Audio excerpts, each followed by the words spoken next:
kalau minta diruqyah tidak salah, nggak ada masalah, silahkan. Boleh-boleh saja. Jika memang penyakit itu mengharuskan antum meminta untuk diruqyah, tapi antum kehilangan kesempatan masuk surga tanpa hisab.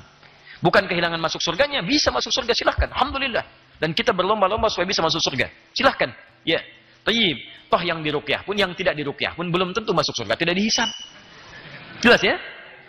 Siapa di antara antum yang masuk surga tanpa hisab? Boleh angkat tangan. Tuh. Antum yang nggak diruqyah pun belum jelas surganya. Jelas ya? Maka jangan sampai kesimpulan antum mengatakan ini penyakit parah. Penyakit parah, ruqyah aja nggak mau. Kenapa? Takut nggak dapat tanpa hisab. Misal gitu kan? Antum diruqyah pun belum tentu masuk surga tanpa hisab. Tidak diruqyah pun belum tentu masuk surga tanpa hisab. Jadi kalau penyakit memang tidak ada obatnya secara medis, tidak masalah antum diruqyah. Tidak masalah. Atau cari jalan tengahnya. Antum yang tidak minta ruqyah, tapi orang lain menganjurkan antum, misalnya lewat sisi lain untuk diruqyah. Antumnya nggak minta. Tapi sisi lain misalnya membawa antum atau bisa misalnya memberikan bantuan kepada antum untuk diruqyah. Antumnya sendiri nggak minta. Jelas ya? Itu jalan tengah yang terbaiknya. Jadi kalau diruqyah nggak ada masalah. Boleh-boleh saja. Cuman kehilangan kesempatan yang dimaksudkan. Kenapa? Karena masuk surga tanpa hisab itu spesial. Sangat spesial. Apa ukuran pertamanya? Ukuran tingkat pertamanya adalah ukuran kekuatan iman kita di hadapan Allah Subhanahu wa taala. Nah, tingkat keimanan seorang hamba itu bisa berwujud ketika tawakalnya sangat dalam kepada Allah. Sedangkan orang yang cepat minta diruqyah sebelum dia mendekat kepada Allah, seakan-akan dia menepikan sisi kedekatannya yang tidak dimanfaatkan kepada Allah Subhanahu wa taala. Karena itulah akan lebih baik jika antum belajar ruqyah sendiri. Belajar kalimat-kalimat, kan diajarkan oleh Nabi.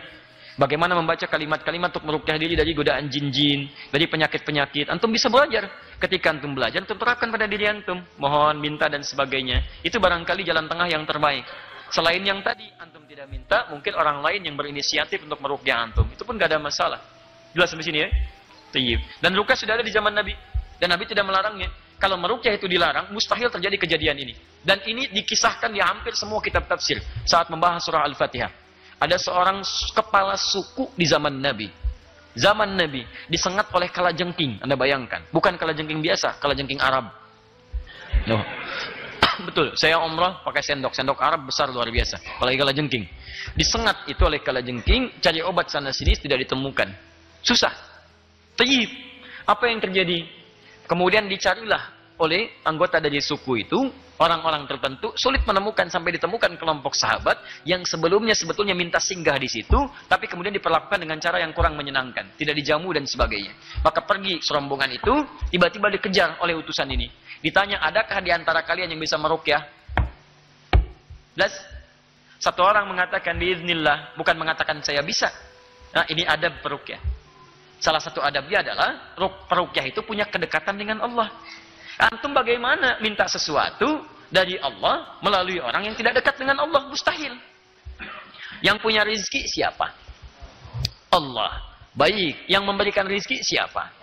Allah. Antum minta rizki kepada Allah dengan cara yang tidak Allah ridhai. Misal, datang kepada dukun. Dukun itu kan musuh Allah. Bagaimana Allah bisa memberikan rizki terbaik untuk antum? Antum masuk lewat sisi yang tidak benar. Datang kepada paranormal. Dia sendiri tidak normal. Makanya disebut paranormal. Antum bisa bayangkan. Ya, Allah tidak suka dengan itu. Antum masuk lewat situ. Bagaimana Allah memberikan rezeki kepada antum? Jelas sampai sini? Nah, jadi teman-teman sekalian, begitu antum ingin bermohon kepada Allah, cari orang-orang yang punya kedekatan yang baik dengan Allah. Maka dia mengatakan biiznillah, dengan izin Allah, datang dibacakan Al-Fatihah. Sekali baca, tidak berulang, dia bacakan tanpa media tertentu, Allahu Akbar. Sembuh seketika. Diberikan hadiah beberapa ekor kambing. Begitu dibawa dihadapkan pada Nabi SAW. Jujurnya sahabat. Tidak dinikmati seketika. Masya Allah. Gratifikasi. Walaupun bukan bagian dari tugas sebetulnya. Tidak bisa disebut dengan kalimat demikian. Dibawa kepada Nabi untuk bisa memohon penjelasan dari Nabi. Kalau menurut kita begini, ya Rasulullah, tadi ada begini nih, kami diberi hadiah, status hadiah ini bagaimana? Jelas ya? Nah, ini nanti bahasanya agak panjang. Apakah boleh menerima sesuatu pemberian dari hasil sesuatu yang terkait dengan misalnya pengajaran-pengajaran agama dan yang semisalnya? Boleh nggak menerima pemberian? Saya nggak minta, cuman saya dikasih. Tapi jawaban Nabi sungguh indah. Kata Nabi, tahu dari mana kamu kalau Al-Fatihah bisa digunakan sebagai ruqyah? Tahu dari mana? Kata Nabi, berikan saya bagian dari kambingnya. Masya Allah. Dimakanlah bersama itu. Kalau hukum ruqyah salah pada saat itu, Nabi akan katakan, kamu ya, kenapa kamu meruqyah orang sembarangan? Gak boleh itu ruqyah, haram. Tapi kalimat itu tidak keluar dari Nabi. Nabi katakan, berikan kami bagiannya. Dimakanlah bersama, menunjukkan ada kebolehan di dalamnya, memohon kepada Allah. Disitulah kemudian Quran, termasuk khususnya Al-Fatihah, disebut dengan asy-syifa.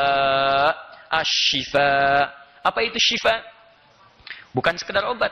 Awas hati-hati. Syifa itu bukan sekedar obat, tapi obat untuk dua penyakit utama. Satu, penyakit fisik yang sudah tidak ditemukan obatnya secara ikhtiar kemanusiaan. Jadi kalau penyakit fisikal, namanya dawa. Dawa. Sakit perut, cari dawa. Cari obat dulu. Nih, belum apa-apa, sakit perut, ruqyah. Masya Allah. Beli obat. Sakit kepala, beli obat. Panadol, ada promah, macam-macam. Beli dulu itu, Milanta dan sebagainya. Ini pusing Pak, ruqyah ya. Masya Allah. Beli obat. Makanya kata Nabi, ada seorang datang pada Nabi, ya Rasulullah, saya sakit. Kata Nabi, idza bilat tabib, pergi ke dokter. Sunnahnya ke dokter. Makanya di dokter itu bagian dari sunnah Nabi. Silahkan antum kerja, silahkan aktivitas. Ya, dapatkan, niatkan karena Allah Subhanahu wa taala. Begitu datang seorang ini, kata Nabi, pergi ke dokter. Kata orang ini pintar sekali. Kata orang ini, ya Rasulullah, bukankah Allah yang menyembuhkan?